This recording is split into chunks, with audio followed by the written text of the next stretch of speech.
అనుగ్రహ రోజులు ఇవి, కృపా రోజులు ఇవి, ప్రభు ఇచ్చిన కృపా రోజులు ఇవి. పరిహారమై పాప పరిహారమై యేసు బలి అయిన కృపా రోజులు ఇవి. పాప పరిహారమై యేసు బలి అయిన రోజులు ఇవి. మనకు పరిహారి అయి యేసు పరిహారి అయి మారిన కృపా రోజులు ఇవి. కృప వెంబడి కృపను పొందెదాం, కృపా సింహాసనం చేరెదాం. కృప వెంబడి కృపను పొంది అవసరమునకు ఆనుకొనగలిగిన ప్రభు సింహాసనం చేరెదాం. ఇదే ఇదే కల్వారి పయనం, ఇదే ఇదే కల్వారి త్యాగ జీవన పయనం. రండి రక్షణ పొందండి, పరిహారమయ్యను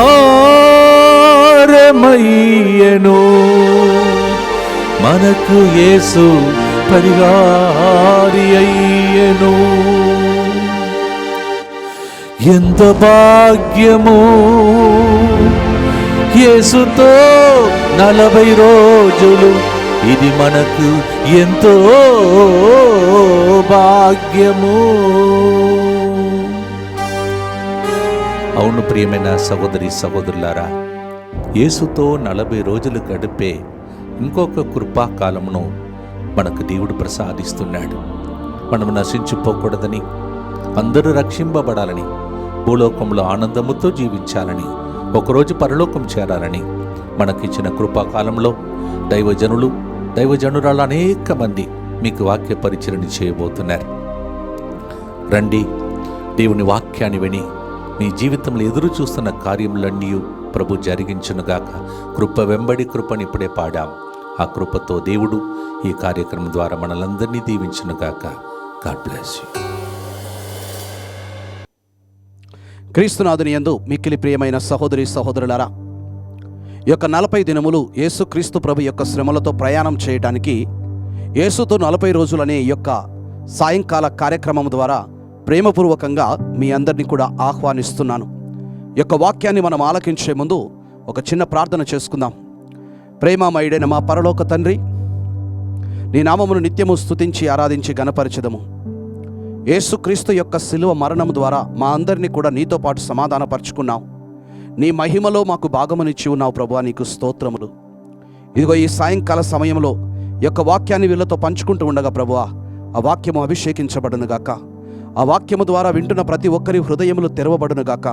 పరిశుద్ధాత్మ అభిషేకం వారి మీద వచ్చునుగాక. ప్రభువా, వారి యొక్క బంధకాలు కట్లు విప్పబడునుగాక, వారికి స్వస్థత కలుగునుగాక అని ప్రార్థిస్తున్నాను. తండ్రి, నువ్వు మాకు తోడుగా ఉండి ఈ వాక్యమును ఫలింపచేయమని అడుగుతున్నాము. యేసు నామములో అడిగి వేడుకొంచున్నాము తండ్రి, ఆమేన్. Praise the lord. క్రీస్తునాథుని యందు మిక్కిలి ప్రియమైన సహోదరి సహోదరులారా, ఈరోజు ప్రత్యేకంగా మనము విశ్వాసుల యొక్క ప్రతిస్పందన యేసుక్రీస్తు యొక్క శిలువ పట్ల ఎలా ఉండాలి అనే అంశం మీద మనం కొద్దిగా వాక్యం ధ్యానం చేసుకుందాం. ఎందుకంటే ఈ రోజులలో ఎక్కువగా మనము యేసుక్రీస్తు ప్రభు యొక్క శిలువను గురించి మాట్లాడుతున్నాం. ఆ శిలువ ద్వారా యేసుక్రీస్తు ప్రభు పడిన శ్రమలను గురించి మాట్లాడుతున్నాం. ఆయన పొందిన వేదనల గురించి మనం మాట్లాడుతున్నాం. అంతేకాదు, ఆ శిలువ ద్వారా యేసుక్రీస్తు ప్రభువు ఎలాంటి విజయాన్ని మన కోసం సాధించి పెట్టాడో, ఆ శిలువ ద్వారా మనం ఎలాంటి ప్రతిఫలాలు పొందుకున్నామో మన వాక్యంలో ధ్యానిస్తూ ఉన్నాం. కానీ ఎవరు కూడా విశ్వాసి శిలువకు ఎలా ప్రతిస్పందించాలని తెలియపరచలేదు. సో అందుకనే ఈరోజు ప్రియులారా ప్రత్యేకముగా ఒక విశ్వాసి యేసుక్రీస్తు ప్రభు యొక్క శిలువ పట్ల ఎలాంటి దృక్పథాన్ని కలిగి ఉండాలి, ఆ శిలువ మరణానికి, ఆ శిలువ త్యాగానికి, ఆ శిలువకు ఎలా ప్రతిస్పందించాలి అని చెప్పి వాక్యానుసారముగా మనం ఈరోజు ప్రత్యేకంగా ధ్యానించుదాం. మొట్టమొదటగా చూసినట్లయితే ప్రతి విశ్వాసి కూడా యేసుక్రీస్తు యొక్క శిలువ పట్ల ప్రియులారా విశ్వాసంతో, నమ్మకంతో ప్రతిస్పందించాలి. Respond with faith in Christ. Respond with faith in Christ. ఎందుకంటే మనం చూసినట్లయితే యోహాను సువార్త 3వ అధ్యాయము 14-16 వచనాలు చదివితే యేసుక్రీస్తు ప్రభు యొక్క శిలువ పట్ల మన ప్రతిస్పందన విశ్వాసమై ఉండాలని చెప్పి ప్రభు మనకు తెలియజేస్తున్నాడు. ఏ విధంగా మోషే ఎడారిలో సర్పము ఎత్తినప్పుడు ఆ యొక్క కంచు సర్పాన్ని ఎవరైతే పాము కరిసిందో, ఆ పాము కరిసిన వాళ్ళు విశ్వాసంతో ఆ కంచు సర్పం వైపు చూశారో వాళ్ళు స్వస్థత పొందుకున్నారు. ఇప్పుడు యేసుప్రభు ఏమంటున్నాడు, ఏ విధంగా మోషే ఎడారిలో ఆ కంచు సర్పాన్ని ఎత్తాడో మనుష్య కుమారుడు కూడా ఎత్తబడును, శిలువ మీద ఎత్తబడును. కానీ ఎవరైతే విశ్వాసంతో ఆయన వైపు చూస్తారో, విశ్వాసంతో ఆ శిలువ మీద వేలాడుతున్న యేసుక్రీస్తు ప్రభునకు ప్రతిస్పందిస్తారో వారు మాత్రమే రక్షణ పొందుకుంటారు, వారు మాత్రమే నిత్య జీవాన్ని పొందుకుంటారని చెప్పి మనం మర్చిపోకూడదు. ఎందుకంటే సమస్తమును యేసుక్రీస్తు ప్రభు ఆ శిలువ మీద పరిపూర్ణం చేశారు. అపోస్తుల కార్యములు 16వ అధ్యాయము 30-31 వచనములు చదివితే ఆ యొక్క చెరసాల అధికారి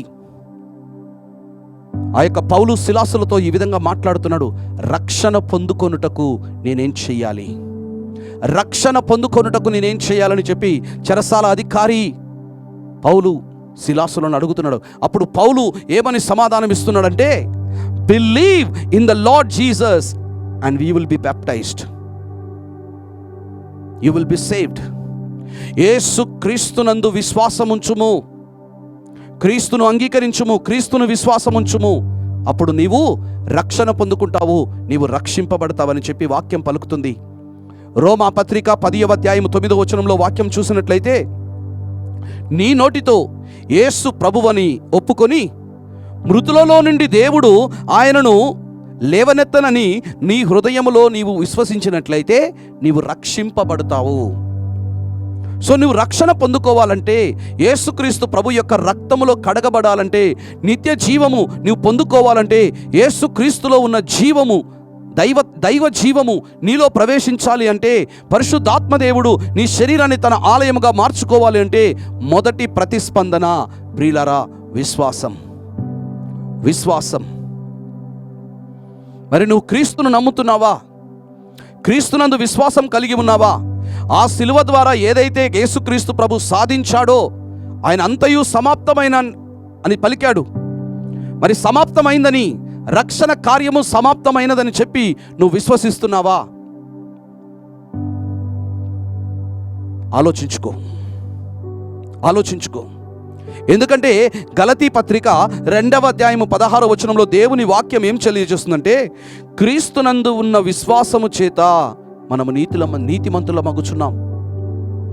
నువ్వు యేసుక్రీస్తును విశ్వసించటం వలన, యేసుక్రీస్తును అంగీకరించడం వలన, ఆయన శిలువ మరణం ద్వారా నువ్వు రక్షణ పొందుకున్నావు. ఆయన శిలువ మరణం ద్వారా నీ పాపములు క్షమించబడ్డాయి. ఆయన శిలువ మరణం ద్వారా నీ శాపము తొలగించబడింది. ఆయన శిలువ మరణం ద్వారా సైతానుకు నీ మీద అధికారం తొలగించబడింది. ఆయన శిలువ మరణం ద్వారా నీకు స్వస్థత కలుగుతుంది. ఆయన శిలువ మరణం ద్వారా నీకు పరలోకం తెరవబడిందని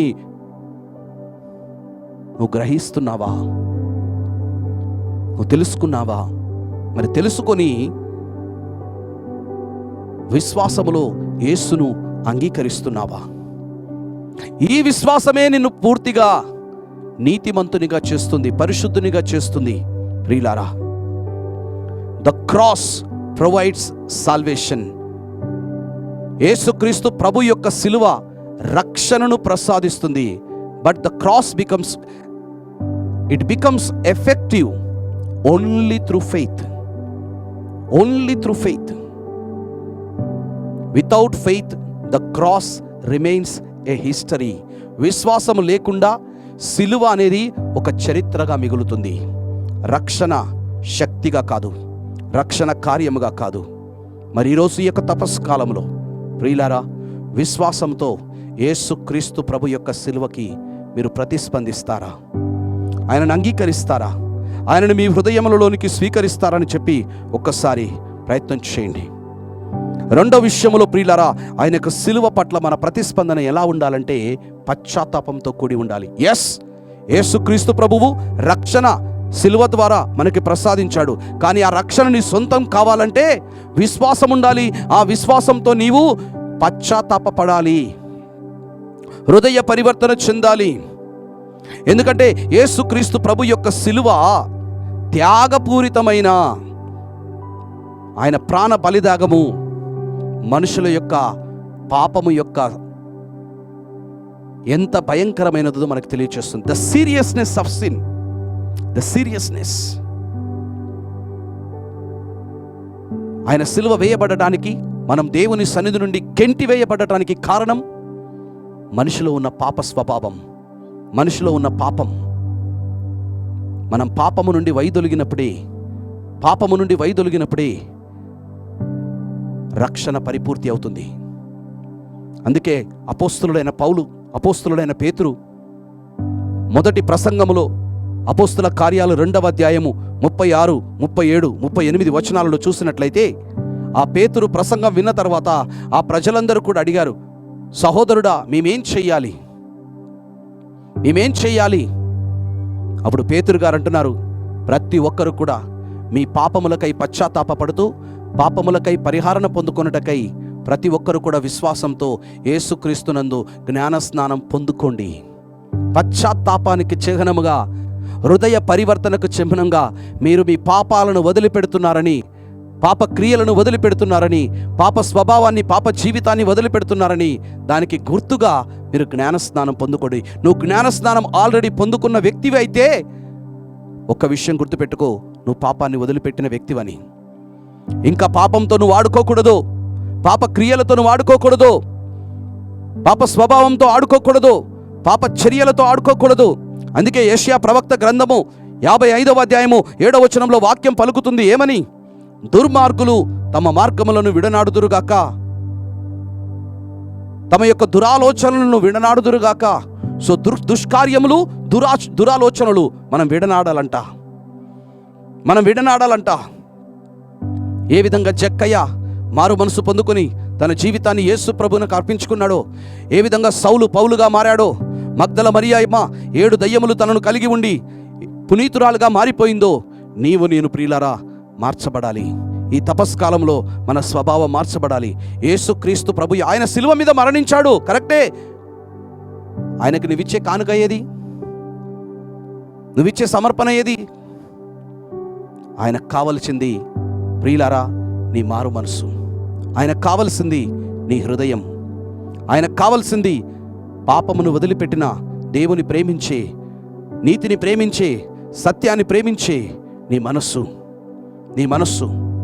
నువ్వు ఎన్ని కార్యాలను చేయి, బాహ్య రూపంగా మతపరంగా ఎన్ని కార్యాలు చేసినా కానీ, ఎన్ని ఆచారాలు ఆచరించినా కానీ, నీ జీవితంలో మార్పు రాకపోతే, నీ హృదయంలో మార్పు రాకపోతే, నీ మనసులో మార్పు రాకపోతే ఇవన్నీ కూడా వ్యర్థం.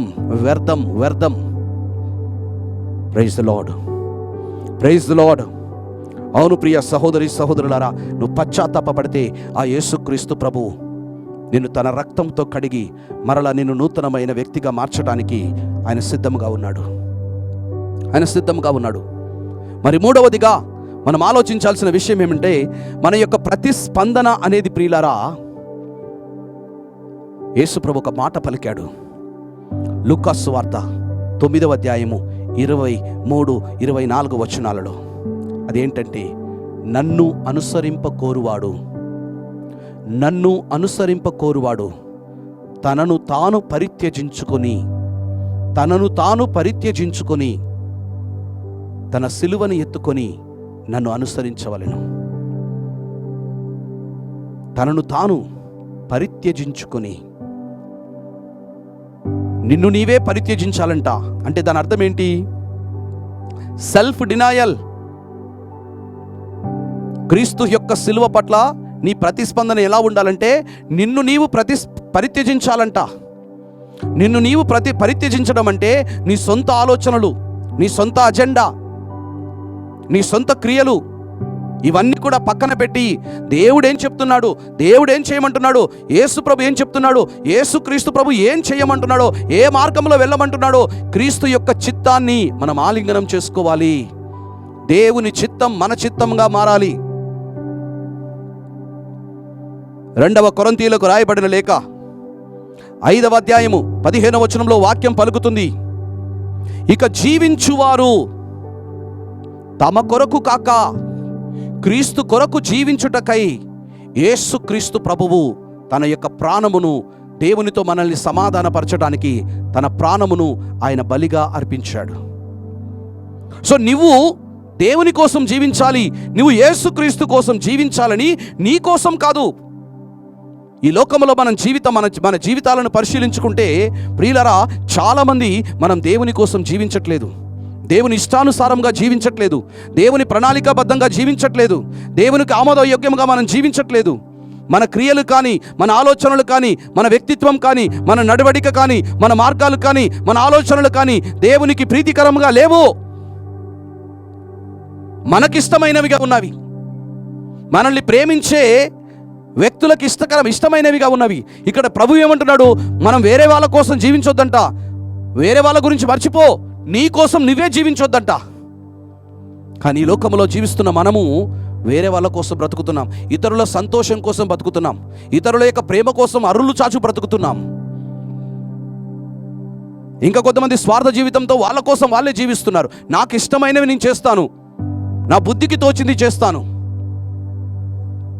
మరి ప్రతిరోజు క్రమం తప్పకుండా అందరం ప్రార్థిస్తున్నాం కదా, పరలోకమందుడు మా తండ్రి, మీ నామం పూజింపబడునుగాక, మీ రాజ్యం వచ్చునుగాక, నీ చిత్తము జరుగునుగాక.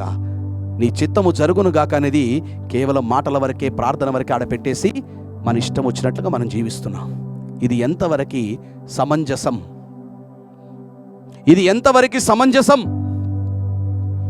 ఓ క్రైస్తవుడా, మేలుకో,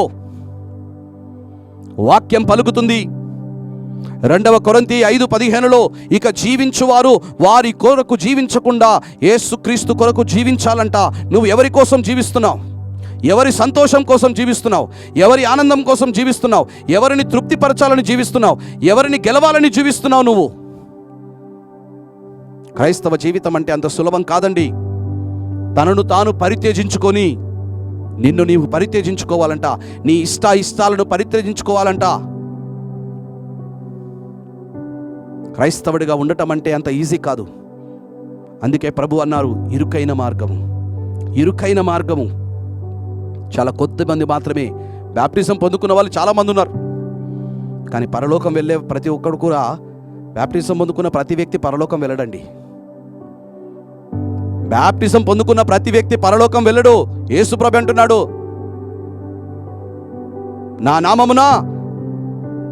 నీ నామమున మేము దయ్యాలు వెళ్ళగొట్టాం, నీ నామమున మేము ప్రవచనాలు చెప్పాం, నీ నామమున మేము స్వస్థతలు చేశాము.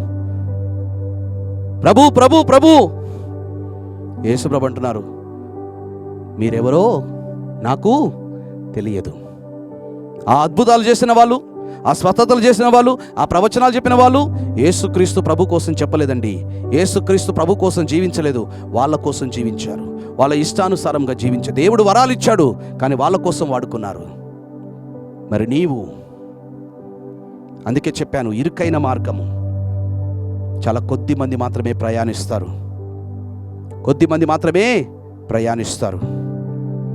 మత్తయి సువార్త 10వ అధ్యాయము 30 నుంచి 38, 39 వచనాలు మనం చదివితే, whoever does not take up their cross, ఎవరైతే తమను సిలువను ఎత్తుకొని నన్ను అనుసరింపరో నా శిష్యునిగా ఉండటానికి అర్హులు కాదు.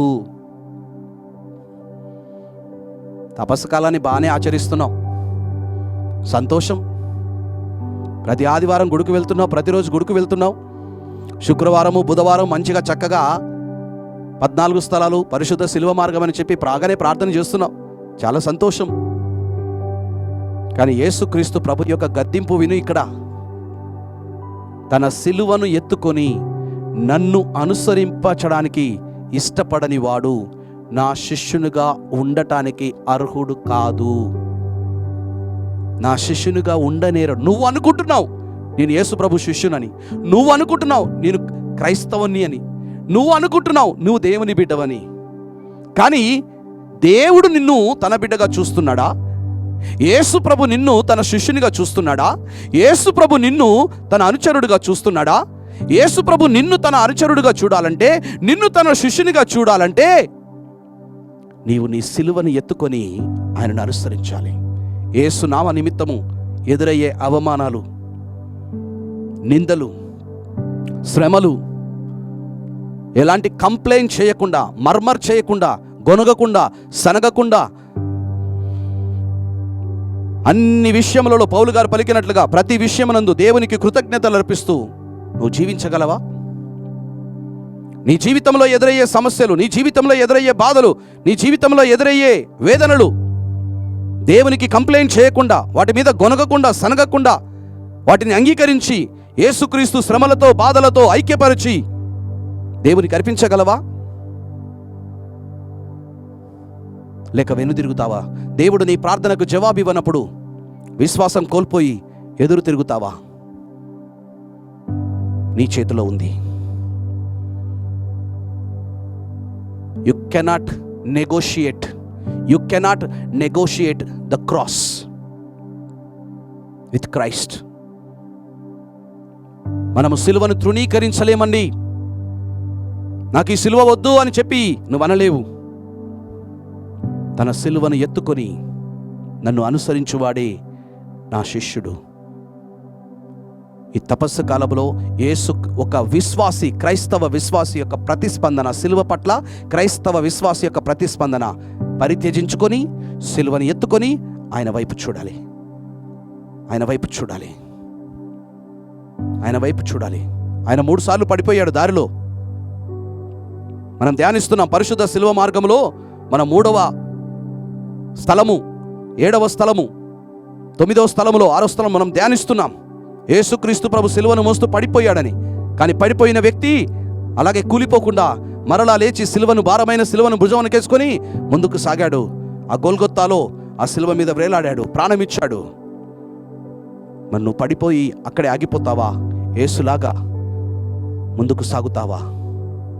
నిర్ణయం నీది ప్రియులారా. గలతీ పత్రిక 2వ అధ్యాయము 20వ వచనంలో వాక్యం పలుకుతుంది. పౌలు గారు అంటున్నారు, కోరికలతో కూడిన, ఆశలతో కూడిన నా శరీరాన్ని యేసుక్రీస్తు ప్రభుతో నేను సమర్పిస్తున్నానని చెప్పి అంటున్నాడు.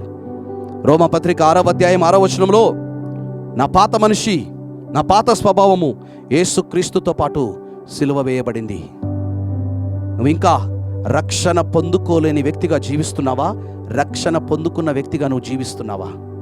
పాపాన్ని, పాత జీవితాన్ని, వ్యసనములతో కూడిన జీవితాన్ని, దేవునికి ఇష్టం లేని కార్యములతో కూడిన జీవితాన్ని వదిలేసి నూతన ఆదాముగా, నూతన వ్యక్తిగా నువ్వు మారిపోయావా?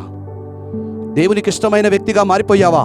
పరిశుద్ధాత్మకు ఆలయముగా నువ్వు మారిపోయావా అని ఆలోచించుకునే సమయం ఇది ప్రియులారా. ఆలోచించుకునే సమయం ఇది. అలాగే మనము యేసుక్రీస్తు యొక్క సిలువ పట్ల మన పాపాన్ని ఆయన తల మీద వేసుకున్నాడంట. వాక్యం పలుకుతుంది. 2వ కొరింథీ 5:22లో వాక్యం, 21లో వాక్యం పలుకుతుంది. ఆయన మన పాపమును తనపై వేసుకుని సిలువకు మోసాడు. 1 పేతురు 2వ అధ్యాయం 24వ వచనంలో కూడా వాక్యం తెలియజేస్తుంది. మన పాపములన్నింటినీ కూడా ఆయన తలపై వేసుకుని సిలువకు మోసాడు. యెషయా గ్రంథము 53వ అధ్యాయము 6వ వచనంలో వాక్యం పలుకుతుంది. ఆ తండ్రి దేవుడు మనందరి పాపములను, ఆయన మన నేరములను, మన దోషములను ఆయనపై మోపెను. ఆ క్రీస్తు మన పాపములను సిలువకు మోసాడు. ఆ సిలువకు మనము ఎలా ప్రతిస్పందించాలంటే, నీ పాపమంతా కూడా యేసు ప్రభుకి ఇవ్వబడింది. ఇప్పుడు నీవు యేసుక్రీస్తు ప్రభు నుంచి నీతిని పొందుకున్నావు. మనకు ఆయనకిచ్చే కానుక ఏంటంటే పరిశుద్ధ జీవితం, పవిత్రమైన జీవితం మనం ఆయనము కానుకగా ఇవ్వాలి, బహుమానంగా ఇవ్వాలి.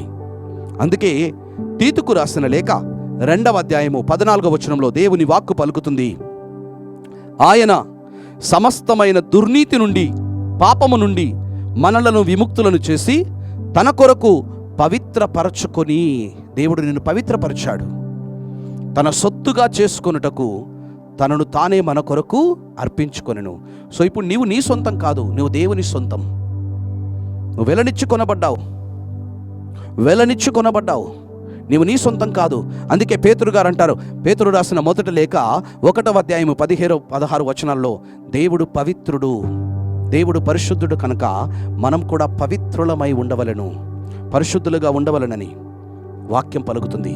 నువ్వు పరిశుద్ధ జీవితమును జీవిస్తున్నావా, లేకపోతే పాప విషయంలో కాంప్రమైజ్, రాజీ పడుతున్నావా? మొదటి కొరింథీయులకు రాయబడిన లేఖ 6వ అధ్యాయము 19-20 వచనాలలో వాక్కు పలుకుతుంది, నీకు తెలియదా నీవు పరిశుద్ధమైన దేవుని ఆత్మకు ఆలయమని, వెలనిచ్చి కొనబడ్డావని. నీవు నీ సొత్తు కాదు, నీ సొంతం కాదు, నీవు దేవుని సొంతం. ఆయన తన రక్తాన్ని వెలగా ఇచ్చి నిన్ను కొనుక్కొని ఉన్నాడు. కనుక పౌలు గారు ఏమంటున్నారు, నీ శరీరముతో దేవుని మహిమపరచుము. నీ శరీరమునందు పాపమిక రాజ్యమేలకూడదు. పాపమిక నీ శరీరాన్ని పాపానికి అప్పగించకూడదు. అందుకే రోమియోలకు రాయబడిన లేఖ 6వ అధ్యాయంలో పౌలు గారు అంటున్నారు, నీ శరీరమును పాపము చేయుటకు, నీ శరీర అవయవాలని పాపం చేయటానికి వినియోగించుకుంటున్నాడు. Do not use the members of your body to commit sin. So నీ శరీర అవయవాలని, నీ కళ్ళని, నీ చెవులని, నీ చేతులని, నీ శరీరాన్ని, నీ కాళ్ళని, నీ నోటిని పాపం చేయడానికి వినియోగిస్తున్నావా, లేక పరిశుద్ధంగా జీవించడానికి వినియోగిస్తున్నావని చెప్పి నీవు ఆత్మ పరిశీలన చేసుకోవాలి. నీవు దేవునికి నివేదింపబడిన వాడవు. 2వ కొరింథీ 6వ అధ్యాయము 15-18 వచనాలు చదివితే, పాపాత్ములతో మనకి ఎట్టి సంబంధం ఉండకూడదంట. ఎందుకంటే నీవు వేరుపరచబడ్డావు. అలాంటి వాళ్ళతో కూడా లోకపరమైన ఆలోచనలు కలిగి పాపం చేసే వాళ్ళతో మనం స్నేహం చేయకూడదంట. ఎందుకంటే నువ్వు దేవునికి నివేదింపబడిన వ్యక్తివి. You have been consecrated to God. దేవునికి నివేదితమైన వ్యక్తివని మర్చిపోకూడదు. నువ్వు దేవుని సొత్తు. అందుకే 2వ కొరింథీ 7:1 వాక్యం పలుకుతుంది, శరీరమును కాని ఆత్మను కాని అపరిశుద్ధపరచు సమస్తము నుండి మనల్ని మనం శుద్ధి చేసుకుందుము. దేవుని యందలి భయముతో భక్తిగా పవిత్రముగా ఉండుటకు ప్రయత్నించుదము. దేవుని యందలి భక్తితో పవిత్రంగా జీవించటానికి, పవిత్రంగా పరిశుద్ధంగా ఉంచటానికి మనల్ని మనము కాపాడుకోవాలంట. వాక్యం పలుకుతుంది రోమా పత్రిక 8:29లో, తాను ఎన్నుకున్న వారు తన కుమారుని సౌరూప్యము స్వభావాన్ని కలిగి ఉన్నట్లుగా దేవుడు ఏర్పాటు చేశాడు. నువ్వు ఎవరి కోసం జీవిస్తున్నావు? పరిశుద్ధత కలిగి ఉన్నావా? పాపాన్ని వదిలిపెడుతున్నావా? పరిశుద్ధతలో జీవించటానికి ప్రయత్నం చేస్తున్నావా? ప్రియ సహోదరుడా, ప్రియ సహోదరి, ఈ తపస్సు కాలంలో ఈ 40 దినముల పాటు యేసుక్రీస్తు ప్రభు యొక్క శ్రమలను ధ్యానిస్తూ ఉండగా, యేసుక్రీస్తు శ్రమలను నువ్వు మన్నం చేస్తూ ఉండగా, నీ బ్రతుకు మారకపోతే, నీ హృదయం మారకపోతే, నీ ఆలోచనలు మారకపోతే నిష్ప్రయోజనము. ఇదే సమయం, రక్షణ సమయం ఇదియే. ఆ సిలువకి, ఆ యేసయ్య సిలువ వ్యర్థం కాకూడదు.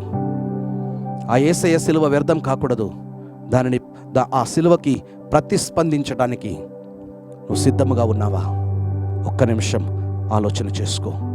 నువ్వు ఏం బహుమానంగా ఇస్తావు? విశ్వాసాన్ని బహుమానంగా ఇవ్వగలవా? పశ్చాత్తాపపడి నీ హృదయాన్ని దేవునికి బహుమానంగా ఇవ్వగలవా? నిన్ను నీవు పరిత్యజించుకొని, ప్రభువా ఇక నా కోసం కాదు, నేను నీ కోసం జీవిస్తా, నా ప్రాణం నా ఊపిరి నీదేనని బహుమానంగా ఇవ్వగలవా? యేసయ్య నీ సిలువని ఎత్తుకొని నన్ను వెంబడించన్నాడే, యేసయ్య సిలువ కోసం నువ్వు జీవించగలవా? నీ జీవితంలో వచ్చే శ్రమలను, కష్టాలను, బాధలను అన్నిటిని కూడా సహించి యేసయ్య కోసం జీవించగలవా? ఆయన నీ నుంచి కోరుకునేది పరిశుద్ధ జీవితం, పాప జీవితం కాదు. మరలా పాపం వైపు వెళ్ళకూడదని యేసయ్య కోసం నువ్వు మరలా పరిశుద్ధునిగా, పవిత్రునిగా జీవించడానికి నువ్వు సిద్ధముగా ఉన్నావా? ఆలోచించుకో. Praise the Lord, praise the Lord, praise the Lord. మరి సమయంలో ఈ వాక్యాన్ని ముగిస్తూ ఉండగా ప్రియులారా, ఒక చిన్న ప్రార్థన చేసుకుందాం. పరిశుద్ధుడవైన దేవా, నీకే స్తోత్రం తండ్రి. నీకే ఆరాధన మహిమ కలుగునుగాక, నీకే స్తుతి కలుగునుగాక ప్రభువా. ఇదిగో ఈ వాక్యము ద్వారా ప్రభువా, నీ కుమారుని యొక్క శిలువ మరణము వృధా కాకూడదు, వ్యర్థం కాకూడదయ్యా. ఆయన చిందిన రక్తము నేలపాలు కాకూడదయ్యా. ఆ మరణానికి, ఆ శిలువ త్యాగబలికి మేము ప్రతిస్పందిస్తున్నాం, విశ్వాసంతో ప్రతిస్పందిస్తున్నాం, పశ్చాత్తాపంతో ప్రతిస్పందించేలా, మమ్మల్ని మేము త్యజించుకొని మా కోసం కాకుండా యేసయ్య కోసం జీవించేలా ప్రభువా, మా అనుదిన జీవితంలో మా సిలువలను ఎత్తుకొని నీ కుమారుడైన క్రీస్తును అనుసరించేలా, పాపములో పడిపోకుండా నీతిమంతులుగా పరిశుద్ధులుగా జీవించేలా ప్రభువా నీ అపారమైన కృప మా మీద కుమ్మరించుము. ఇదిగో ఈ వాక్యం వింటున్న ప్రతి ఒక్కరి మీద నీ పరిశుద్ధాత్మను పంపుము దేవా. ఈ వాక్యం ద్వారా వారు బలపరచబడుదురుగాక, ఈ వాక్యం ద్వారా వాళ్ళకి శక్తి వసగబడునుగాక, ఈ వాక్యం ద్వారా బంధకాలు విప్పబడునుగాక, ఈ వాక్యం ద్వారా స్వస్థతలు కలుగునుగాక. ప్రభువా, వింటున్న ప్రతి ఒక్కరిని కూడా తాకుము దేవా, స్పర్శించుము దేవా. నీ సన్నిధి, మేఘ సన్నిధి ప్రభువా పరలోకం నుంచి దిగి వచ్చునుగాక. ఆ కుటుంబాలకు సమాధానం కలుగునుగాక, ఆ కుటుంబాలకు శాంతి కలుగునుగాక, ఆ కుటుంబాలలో ప్రభువా దుష్టుని కార్యములు లయపరచబడునుగాక, సైతాన్ అపవాది కార్యములు లయపరచబడునుగాక.